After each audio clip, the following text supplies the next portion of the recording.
Oke, baiklah teman-teman. Jadi narasumber kita hari ini, jadi seorang pegawai negeri sipil. Jadi kita mau kulik dulu, gimana sih dan lebih baik mana menurut dia bekerja di luar negeri atau sebagai PNS dalam negeri. Oke, halo Bang. Asik, keren nih. Halo, apa kabar, Cia? Long time no see ya. Lama nggak jumpa. Iya, lama nggak banget. Jumpa.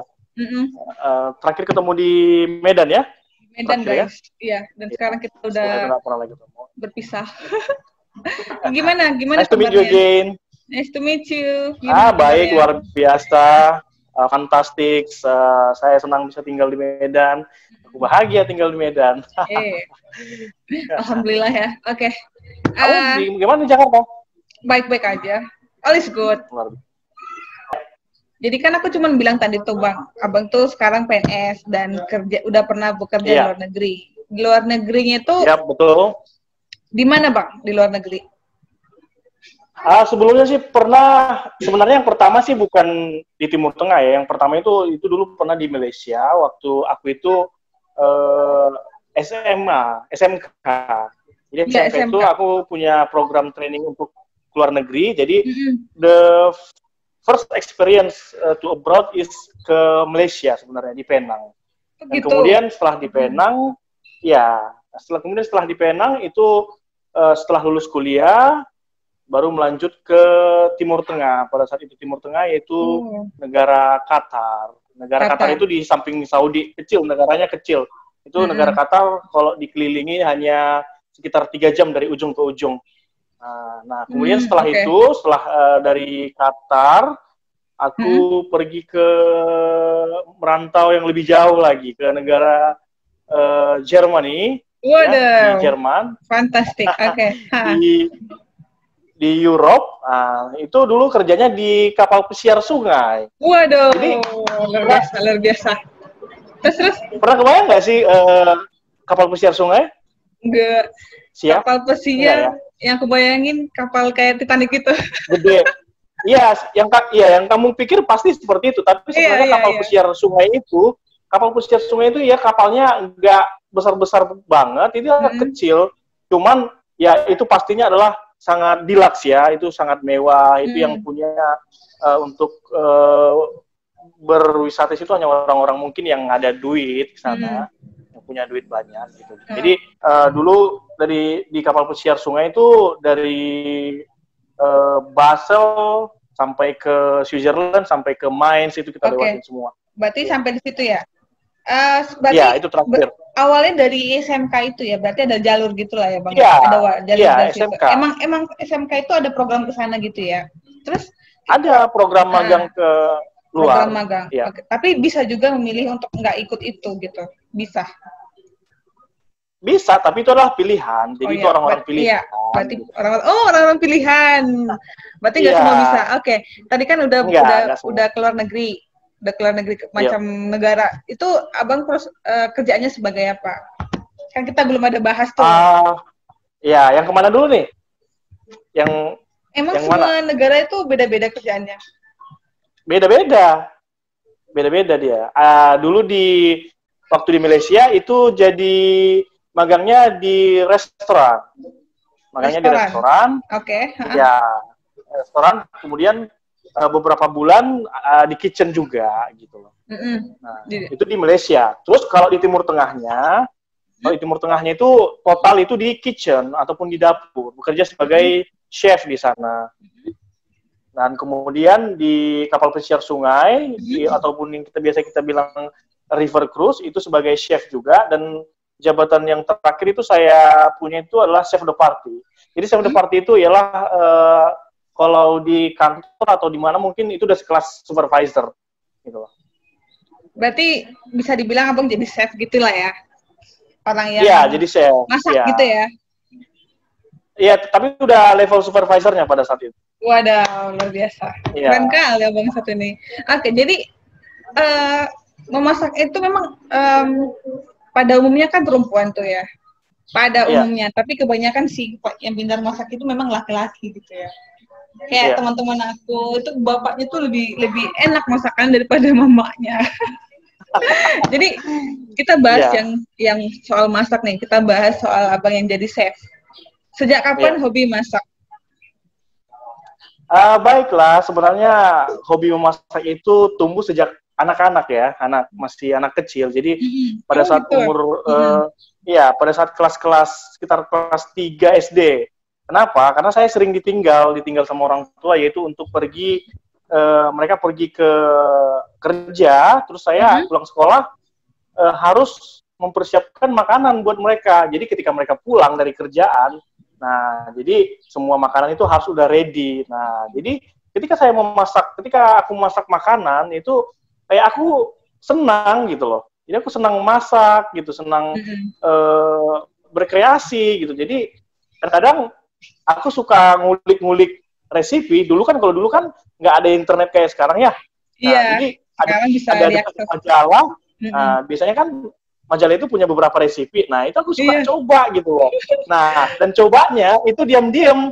Kenapa? Karena itu kan butuh bahan-bahan yang nggak murah ya kan. Jadi aku ambil uang tabungan aku beli sendiri, aku coba resipinya. Jadi aku masak ya aku sendiri yang makan gitu loh. Takut diomelin soalnya. Oh gitu. Lucu ya. Berarti karena ini juga, karena keadaan juga sebelumnya tapi ya. Karena nggak ada yang masak gitu tadi ya. Berarti karena dan dari kecil juga. Maka dari itu timbullah bakat-bakat terpendam itu. Iya, passion, ada kecintaan. Oke. Nah, jadi Oke. Jadi kan jadi setelah keluar negeri, terus sekarang chef, lebih suka masak apa? Masak Western food atau lokal Indonesian food gimana? Setelah tahu. Baiklah, sebenarnya Oke. Sebenarnya lebih suka untuk pada saat jadi chef itu lebih suka untuk masakan Western, jujur ya. Karena Western. Kenapa Western? Karena dalam masakan Western itu banyak metode-metode memasak yang nggak biasa seperti yang kita punya di Indonesia. Nah, jadi tantangannya itu lebih kayak lumayan gitu. Jadi metode-metode yang aku bilang itu ya, misalkan yang kita tahu panggang kan gitu kan. Iya. Nah, kalau di sana kan ada istilah grill. Nge-grill itu di sana nggak asal-asal gitu loh. Jadi perlu kita marinate dulu, grillnya perlu kita kasih grill mark, itu tanda grill. Makanya kalau makan steak biasanya kan ada tanda-tanda silang tuh kan. Nah, itu ada tekniknya semua gitu. Jadi asal-asal manggang gitu loh. Kayaknya bahas ini kayak nggak kok kalau nggak ada ini ya, nggak ada langsung makanannya gitu ya. Nanti kapan kita bisa coba kali. Iya, punya foto-fotonya nggak hasil makanannya? Hasil masakannya dulu, punya nggak? Nanti kita bisa tampilin di sini kali ya. Boleh. Ada beberapa. Berarti lebih suka Western food karena mungkin lebih challenging juga ya, Bang ya. Lebih challenging. Iya, kayak hal-hal baru semua kita dapat di situ ya. Tapi Lucia, gimana? Tapi aku tetap cinta masakan lokal. Wede, ini bukan karena kita lagi di Indonesia kan ngomongin kayak gitu. Enggak. Aku lebih suka masakan lokal. Jujur aku lebih suka makan lokal, lebih cinta. Pelin-pelan lu Bang, pelin-pelan. Tadi katanya lebih masaknya suka iya. Masaknya. Tapi kalau cita rasa lidah, bagi aku ya tetap masakan lokal gitu. Oh, berarti disajikan sama orang lain lebih suka Western, lebih suka nasi yang Western gitu ya. Oke. Terus paling nggak suka nggak ada ya? Kayaknya suka semua ya. Ada yang makanan yang nggak suka, yang nggak suka dimasak kayak itu masaknya ribet banget gitu. Kalau masaknya ribet sih ada ya. Misalkan kayak di hotel itu breakfast menu itu yang ala carte ya, bukan yang buffet.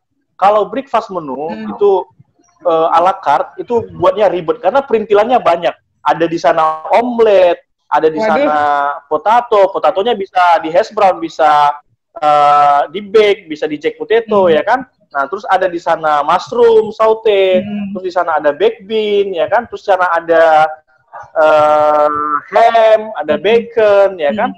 Banyak perintil-perintilannya. Jadi ketika orderan ramai, wah pasti kalang kabut gitu. Kadang-kadang sebel juga walaupun cinta sih sebenarnya masak juga. Terus ya aku kurang paham sih apa sih itu ala carte ya. ala carte nggak sih? Nah, jadi buffet itu. Iya, ala carte. Nah, jadi gini aja, kalau di Indonesianya buffet itu adalah prasmanan. Gitu. Prasmanan. Buffet itu prasmanan. Kalau ala carte itu ya menu. Nah, kalau ala carte itu yang menu-menu yang kita jumpain biasa di kafe gitu. Nah, jadi ada nama menunya sama ada harganya gitu. Jadi itu dia. Nah, ala carte.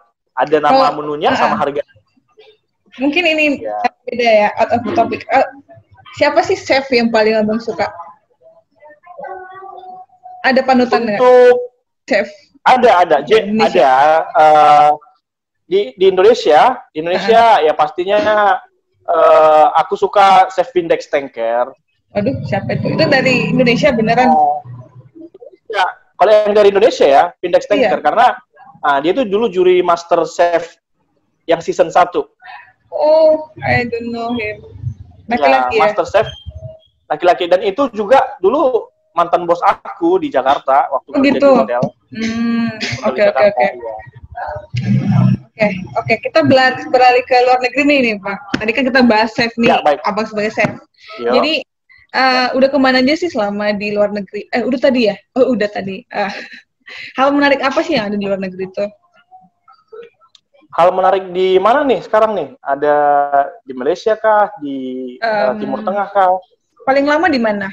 Paling lama di Qatar bukan? Paling lama di Qatar ya. Kita angkat yang di Qatar aja gimana? Karena kan lebih lama di sana. Pasti udah lebih kenal itu di Qatar. Pasti. Gimana? Ya. Hal menarik apa di sana? Oke, hal menariknya itu ya pariwisata juga di sana sangat baik ya. Walaupun ya kita tahu Qatar itu adalah negara Timur Tengah yang mungkin kita tandus ya. Tapi usaha daripada pemerintah Qatar itu untuk memajukan pariwisatanya sangat baik, ya kan? Contohnya di bidang pariwisata, di sana itu banyak terdapat objek-objek wisata yang bisa dikunjungin. Oh gitu. Nah, contohnya desert safari. Nah, ini wisata gurun pasir. Nah, wisata gurun pasir ini itu bagusnya dia bisa menghadap langsung ke laut gitu loh. Iya. Aku sih kurang tahu ya di kata itu gimana. Kayak di mindset aku kayak iya gurun pasir, pastinya wisata di sana itu gurun pasir panas gitu ya. Terus lagi nih, bukan cuma itu doang. Nah, itu kan salah satu mungkin tempat wisatanya. Nah, jadi negara Qatar ini disentuh oleh arsitektur modern dan tradisional. Nah, selain kita bisa merasakan kota yang modern, di sana mereka juga ternyata sampai sekarang memelihara yaitu tempat-tempat wisata seperti kota tradisional. Jadi ketika kita masuk ke kota tradisional ini, kita berasa masuk ke kota yang 1000 tahun yang lalu gitu loh. Nah, jadi tuh sampai sekarang mereka pelihara yang itu gitu. Oh iya, sebelum ke sana tuh Pak. Soal bahasa gimana? Ada masalah nggak? Kan ada beberapa negara yang dikunjungi tuh. Kalau soal bahasa di Qatar itu bahasa apa sih? Bahasa Inggris juga. Oke, untuk bahasa persatuan yang pertama itu adalah bahasa Arabi. Berarti bisa bahasa ini dong, bisa Arab dong. Wallah, ana suai. Alhamdulillah. La. Ana suai malum Arabik. Arabik, ya. Anak-anak malum suai Arabik. Apa itu? Suai. Maksudnya aku bisa berbahasa Arabik sedikit. Yang mana?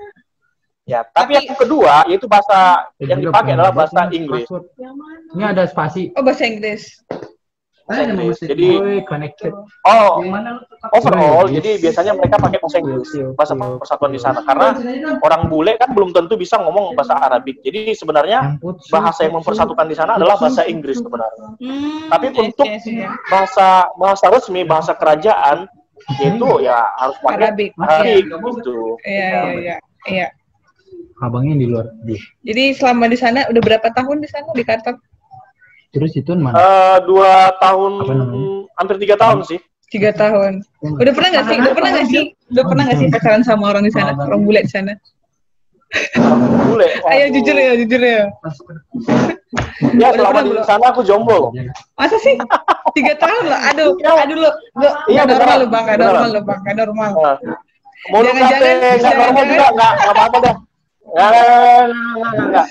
Masa sih 3 tahun udah di luar negeri terus nggak pernah suka atau gimana? Ya asli aku jujur nggak pernah. Tapi memang cewek-cewek di sana itu kalau soal kecakapan, cakep-cakep luar biasa. Masa sih? Bukannya di sana turunnya hitam-hitam gitu ya? Oh enggak dong. Satu kita ngomongin cewek lokal. Cewek lokal itu ya putih-putih, tinggi-tinggi, hidungnya mancung. Di Qatar, putih-putih. Yang lokal ya, cewek lokal aja, cewek Arab Qatar itu cantik-cantik, tinggi, terus rambutnya panjang, lurus, bagus. Mereka punya alis tebel, ya matanya bagus, hidungnya mancung, bibirnya seksi. Kok aku bayangin kayak yang orang-orang di Afrika gitu loh, Bang. Aku lo bayangin. Enggak seperti itu. Cantik gitu ya. Ya. Cantik kok. Karena di sana juga berkumpulnya tempat cewek-cewek di seluruh dunia, di seluruh negara, di seluruh dunia. Ya, jadi kita mau jumpain ke apapun ada di sana. Iya. Oke, jadi kan kita udah bahas tadi kayak abang jadi chef, udah bahas gimana pengalaman di luar negeri. Terus punya pengalaman pahit nggak selama di sana? Kayak mulai dari mungkin perasaannya tinggal jauh dari Indonesia, terus apakah waktu kerjaan jadi chef itu pernah dikomplain apa gimana gitu? Punya pengalaman pahit kayak gitu nggak? Dikomplain, kalau kamu tanya tentang komplain sih pernah. Jadi pasti ya. Ada. Jadi ada kayak story nih satu nih. Jadi ada orang Arab. Iya. Orang lokal, orang Qatari. Nah, dia ngorder steak, ya kan? Dia ngorder steak, dia minta well done pada saat itu. Oke. Well done ini artinya gimana? Well done itu matang. Nah, matang. Okay. Nah, well done itu matang ya. Terus aku kasih ke tamunya, aku panggil waiter, kasih ke tamunya. Nah, ternyata pas tamunya makan, itu dia nggak suka, katanya ini nggak well done gitu loh. Oh, gitu. Nggak sesuai sama yang dia minta. Iya, dia marah-marah. Apa ini? Ini bukan well done. Ini masih agak mentah. Apa nggak mau bayar? Gimana? Akhirnya kita coba tenangin supaya dia nggak marah-marah. Akhirnya ya udah, dia minta supaya steaknya itu di-grill lagi gitu. Diulang lagi, order ulang lagi. Tapi nggak bayar. Tapi dengan bayar juga, tapi dengan daging yang sama. Nah, terus kita ambil daging yang sama, terus aku masukin, aku grill lagi, aku panggang lagi sampai gosong, aku masukin oven sampai gosong, ya kan? Terus aku sajiin di piring itu udah gelap, udah kayak gosong, udah kayak sandal jepit warna hitam gitu, ya kan?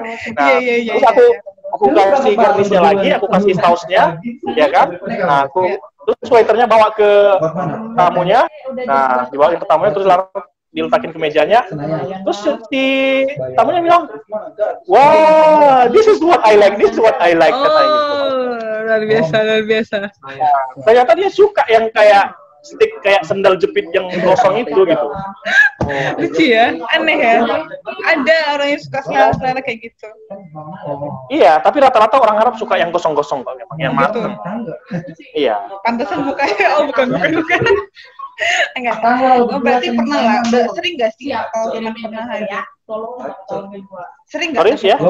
Sering nggak dapat komplainnya? Jarang. Cuman ya, alhamdulillah sekali tapi pasti ada lah namanya. Ada tipe-tipe tamu kan banyak juga. Ada tamu yang suka bikin drama, ya kan? Ada memang yang tamu yang baik. Banyak bermacam tipe. Jadi kita juga harus bisa belajar psikologi pelayanan soalnya. Iya, banyak banget yang harus belajar. Emang kita adalah proses pembelajaran. Oke, guys. Oke, lanjut. Kita ini nih yang paling tunggu-tunggu nih, pertanyaan paling tunggu nih, Bang ya. Iya. Jadi lebih milih mana? Bekerja di luar negeri atau PNS dalam negeri? Baiklah. Kayaknya tentu ini perlu dipertimbangkan dulu. Maksudnya apa sih kelebihan dan kekurangannya gitu loh. Ya kan? Jadi ada kelebihan dan kekurangannya sebenarnya di sini. Dilema juga sih sebenarnya. Nah, tapi di PNS ini ada beberapa kelebihan yang bisa kita dapatkan daripada di kerja luar negeri. Contohnya kita bahas yang pertama yang di PNS ya. Nah, ketika kita bekerja di PNS, ya kan, kita akan mendapatkan beberapa benefit. Walaupun sebenarnya gajinya itu yaitu nggak banyak-banyak kali. Salah satu contoh yang kita dapat ialah jenjang karir yang bagus.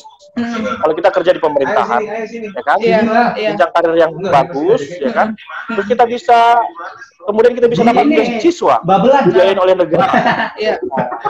Bisa aja kita dapat beasiswa di universitas yang baik, dan bahkan bisa juga nanti ada beasiswa ke Belanda, ke Jerman, gitu. Jadi kesempatan untuk melanjutkan studinya itu sangat baik, dan itu nanti bisa dibiayain negara gitu loh. Dan kemudian yaitu adalah ya kita punya waktu luang. Waktu luang, kalau dulu saya di luar negeri kerja di hotel, hampir nggak ada waktu luang sama sekali. Jadi untuk menyalurkan hobi itu sangat susah. Tapi ketika saya bekerja sebagai PNS ataupun di pemerintahan, saya kan punya waktu luang Sabtu Minggu, weekend, menikmati weekend. Gitu. Nah, terus yang terakhir keuntungannya jadi PNS adalah ketika kita jadi PNS, kita jadi bisa pengusaha. Oke? Kita bisa jadi pengusaha sampingan gitu. Tapi pengusaha belum tentu bisa jadi PNS. Pasti dong. Gitu. Kayak kameranya. Iya kan? Iya, benar. Benar kan? Oke, berarti dari soal gaji gitu ya, dari soal gaji. Nah, kalau soal gaji ataupun pendapatan, income yang kita dapat ketika kita di luar negeri, pastinya lebih besar. Kenapa lebih besar? Luar negeri karena kita besar. dibayar, Di luar negeri lebih besar gitu. Lebih besar di luar negeri, karena kita akan dibayar sekitar 2 kali gaji seperti di Indonesia. Terus kita dikasih benefit seperti free apartemen. Jadi mereka kasih apartemen gratis pada setiap pekerjanya. Terus makanan kita dikasih di akomodasi juga, makanannya kita dapat juga. Ini berlaku ke semua pekerjaan di luar negeri nggak? Atau itu pada umumnya? Enggak, tergantung. Tergantung. Nggak semua kerjaan. Tergantung. Ya, nggak semua. Nah, terus yang paling bagusnya itu asuransi kesehatan gitu. Jadi kita mau memeriksa apapun itu pokoknya dibiayain semua pokoknya asuransi itu bagus. Karena itu rumah sakitnya juga bagus. Jadi kita nggak usah khawatir, nggak usah takut gitu. Nah, berarti kesimpulannya? Kesimpulannya adalah saya lebih berat di antara 60% PNS, 40% luar negeri. Oke, berarti itu pilihan yang sangat sulit ya. Kayak masing-masing ada kelebihan-kelemahan. Ada kelebihan dan kekurangannya.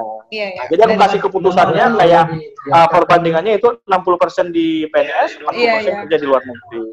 Ya, tapi apapun sebenarnya kerjaannya, ya kalau kita syukurin pasti membawa berkah yang baik. Amin. Luar biasa. Setia Putra Teguh. Gue suruh aja. Oke nih Pak, ini sebagai penutup nih buat teman-teman, apa sih pesan yang bisa disampaikan kayak pembelajaran hidup selama ini udah ke luar negeri, udah jadi PNS, jadi apa yang bisa Bang sampaikan ke teman-teman? Dari tadi gue udah suruh share log, dia nggak mau. Ya dulu ya waktu kerja pesan hidup.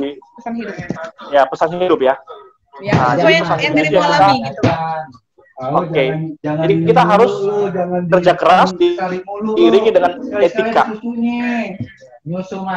Ya, ketika kita kerja, kita nggak mengetahui sesuatu, tapi kita mempunyai etika yang baik.